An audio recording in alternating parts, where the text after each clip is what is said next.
या वर्षभरामध्ये किमान 10,000 पेक्षा जास्ती शाळा महाराष्ट्राच्या जिल्हा परिषद स्थानिक स्वराज्य संस्थेच्या ज्या शाळा आहेत त्यामध्ये कायापालट झालेला आपल्याला निश्चितपणे त्या ठिकाणी दिसून येणार आहे।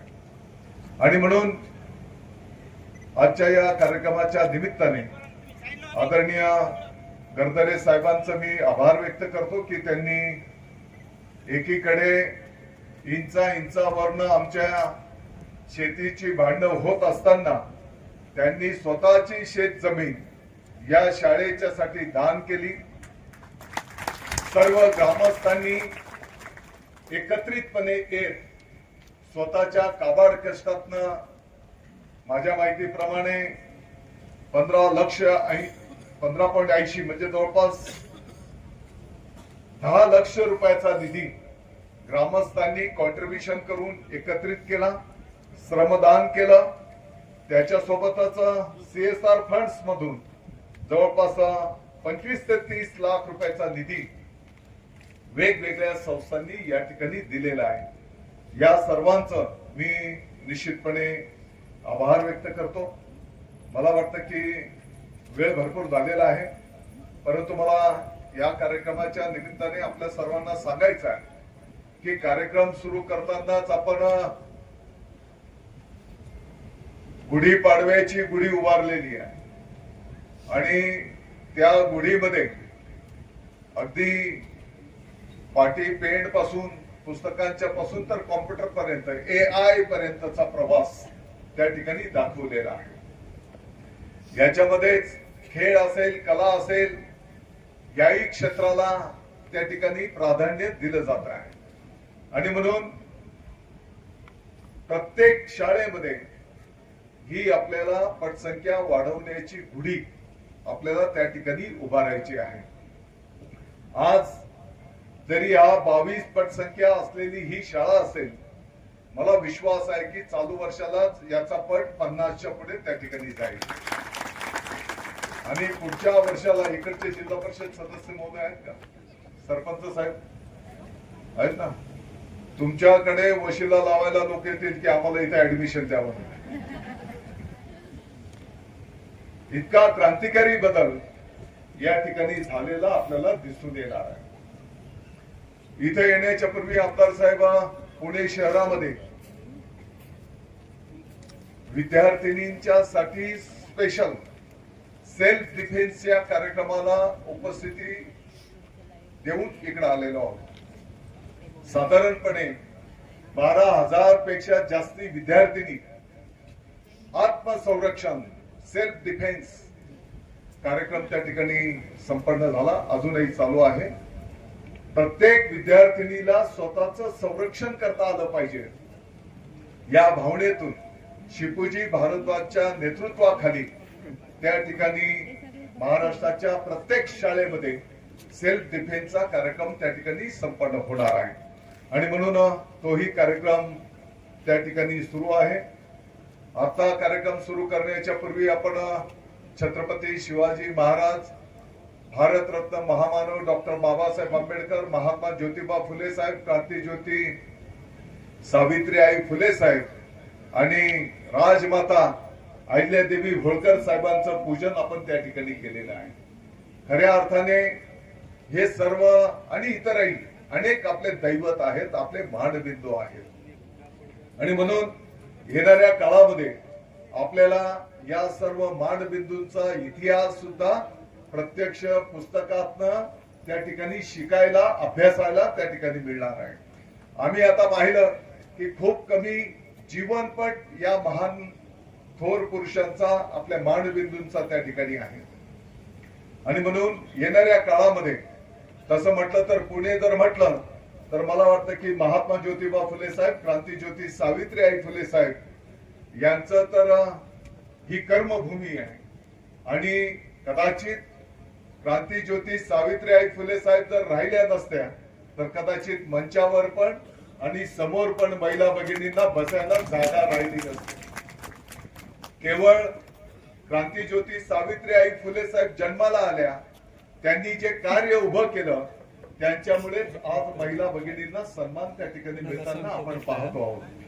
त्याच्यासोबतच आपले मानबिंदू अहिल्यादेवी होळकर साहेब म्हटलं तर त्यांचं जर कार्यक्षेत्र जर आपण पाहिलं तर इंदोरचं राजघराणं त्यांचं कार्यक्षेत्र आहे. परंतु अहिल्यादेवी होळकर साहेबांनी संपूर्ण भारतभर अनेक विकासाची कामं संपन्न केलेली, देव मंदिरांची कामं केलेली, अनेक ठिकाणी पूल असतील, विहिरी असतील, अशी अनेक विकास कामं अहिल्यादेवी होळकर साहेबांनी संपन्न केलेली आपण सर्वांनी पाहिलेली आहे. आणि म्हणून या सर्वांचा आदर्श घेत येणाऱ्या काळामध्ये आपल्या सर्वांना त्या ठिकाणी मार्गक्रमण करावं लागणार आहे. या राज्याचं, या देशाचं दैवत छत्रपती शिवाजी महाराजांचा इतिहास आपल्या मराठीमध्ये तर सविस्तर आहेच, परंतु इतर जे माध्यम आहेत, इंग्रजी माध्यम आहेत, त्या माध्यमांच्या मंडळांमध्ये सुद्धा छत्रपती शिवाजी महाराजांचा इतिहास यापूर्वी फक्त 1.5 कॉलम मध्ये शिकवला जायचा सीबीएसई मध्ये. या देशाचे आदरणीय शिक्षण मंत्री महोदय धर्मेंद्र प्रधान साहेबांच्याकडे माननीय मुख्यमंत्री महोदय एकनाथजी शिंदे साहेब, तत्कालीन आताचे उपमुख्यमंत्री महोदय, आताचे माननीय मुख्यमंत्री महोदय देवेंद्रजी फडणवीस साहेबांच्या आदेशानुसार तत्कालीन उपमुख्यमंत्री महोदय अजितदादा पवार साहेब यांच्या आदेशानुसार आम्ही दिल्लीला शिष्टमंडळ घेऊन गेलो होतो आणि त्या ठिकाणी धर्मेंद्र प्रधान साहेबांना आम्ही विनंती केली की छत्रपती शिवाजी महाराजांचा इतिहास हा सर्व माध्यमांच्या शाळेमध्ये सविस्तर शिकवला गेला पाहिजे. मला सांगायला आनंद होतो की त्याच बैठकीमध्ये त्यांनी क्षणाचाही विलंब न लावता त्यांच्या सचिवांना, विभागाला आदेश केले की येणाऱ्या शैक्षणिक वर्षापासूनच छत्रपती शिवाजी महाराजांचा इतिहास सविस्तरपणे शिकवला गेला पाहिजे. मला सांगायला आनंद होतो की येणाऱ्या शैक्षणिक वर्षामध्ये सीबीएसईच्या पुस्तकांमध्ये 21 पानांचा छत्रपती शिवाजी महाराजांचा इतिहास, आपल्या महाराष्ट्राचा इतिहास त्या ठिकाणी सविस्तर शिकवला जाणार आहे. जसं आता आपण कार्यक्रमाची सुरुवात करताना गरजा महाराष्ट्र गीताने केली. राष्ट्रगीत जनगणमन हे आपलं मानबिंदू आहे.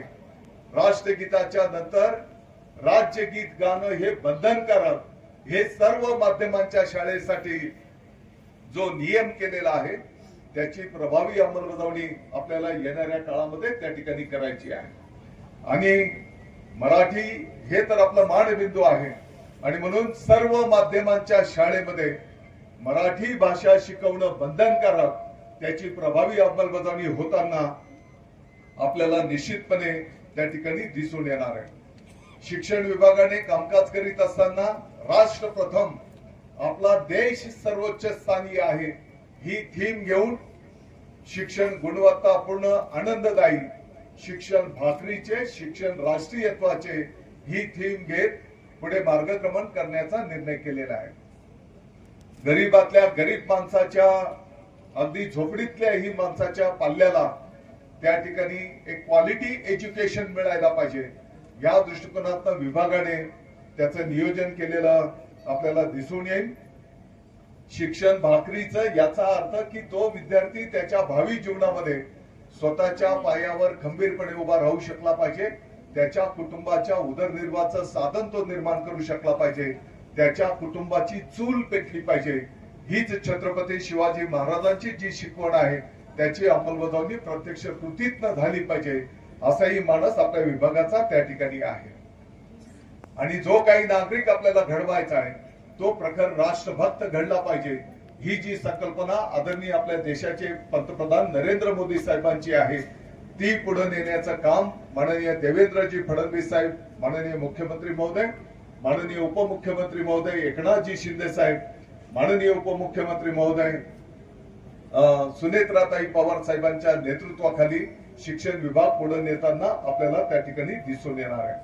आपल्याला येणाऱ्या काळामध्ये प्रत्येक शाळेतून ज्या पद्धतीने आता सांगितलं गेलं की एक क्वालिटी एज्युकेशन देत असताना त्याच्यासोबतच कला, क्रीडा या सर्व गोष्टींना प्राधान्य दिलं जाईल. आपण आता सांगितलं आमदार साहेब की स्टाफ कमी आहे, शिक्षक कमी आहे. आपल्याला काळजी करायचं काही कारण नाही.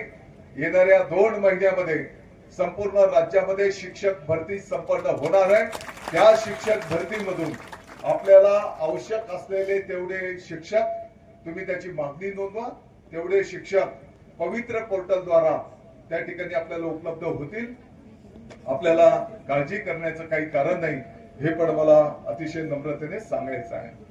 जसं मी आता सांगितलं, क्वालिटी एज्युकेशनच्या सोबतच त्या मुलांना कशामध्ये आवड आहे त्याचाही आपण त्या ठिकाणी विचार करायला घेतलेला आहे।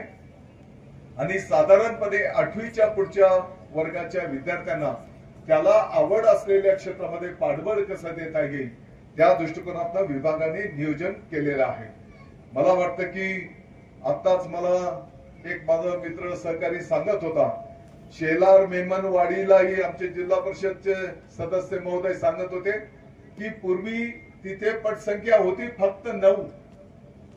त्या शाळेने त्या गावाने क्रांती केली आणि आता त्या शाळेची पटसंख्या झालेली आहे 175।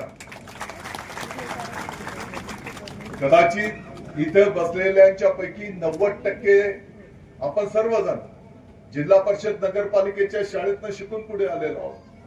परवाला नाशिकला कार्यक्रम होता, या देशाचे माजी सरन्यायाधीश गवई साहेब त्या कार्यक्रमाला उपस्थित होते। त्यांनी स्वतः सांगितलं की ते नगरपालिकेच्या शाळेतनं शिकून या देशाचे सरन्यायाधीश पदापर्यंत त्यांनी मार्गक्रमण केलेलं आहे।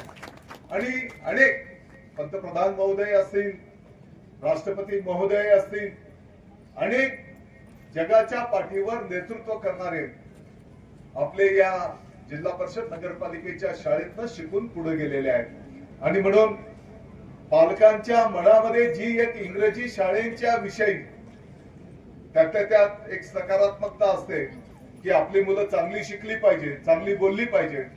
मला वाटतं की त्याच्यातल्या चांगल्या गोष्टी, सीबीएसईच्या चांगल्या गोष्टी आता आपण आपल्या शिक्षण विभागामध्ये त्या ठिकाणी घेतलेल्या आहेत। पहिलीचा अभ्यासक्रम त्याच धर्तीवर आपला तयार झालेला आहे आणि आता चालू वर्षाला 2री, 3री, 4थी आणि शक्य झालं तर 6वीचा सुद्धा अभ्यासक्रम त्या ठिकाणी विद्यार्थ्यांच्या हिताचा, या स्पर्धेच्या युगाचा अभ्यासक्रम आपण त्या ठिकाणी स्वीकारलेला आहे। हे पण मला आनंदाने आज या ठिकाणी सांगायचं आहे। मला वाटतं की क्वालिटी एज्युकेशनच्या सोबत विद्यार्थ्यांचं प्रबोधन, त्यांना बालपणापासून चांगले संस्कार देणे सुद्धा तेवढंच आवश्यक आहे। आणि म्हणून विद्यार्थ्यांचं शाळेमधलं प्रबोधन पण होताना आपल्याला त्या ठिकाणी प्रबोधनकार दिसतील। योगा सुद्धा शाळेमधनं शिकताना आपल्याला दिसून येणार आहे। आणि एवढंच नाही तर एक सैनिकी शिस्त आपल्या या बालपणापासूनच जर असली तर त्याच्या भावी जीवनामध्ये त्याचा एक चांगला परिणाम त्या ठिकाणी दिसून येणार आहे। आणि म्हणून सैनिकी प्रशिक्षण सुद्धा आपण प्राथमिक पातळीवरचं प्रत्येक शाळेतून त्या ठिकाणी द्यायला घेतो आहोत, हे पण मला या ठिकाणी नमूद करायचं आहे। आणि हे सगळं होत असताना आमदार साहेब, तुम्हाला माहिती आहे की आमच्या शिक्षक बंधू भगिनींच्या पाठीमागे खूप कामं असतात, बरोबर आहे ना? बरोबर आहे का नाही? बघा, आणि म्हणून अशैक्षणिक कामांचा भार कमी कसा करता येईल याचाही विभाग त्या ठिकाणी गांभीर्याने विचार करतो आहे।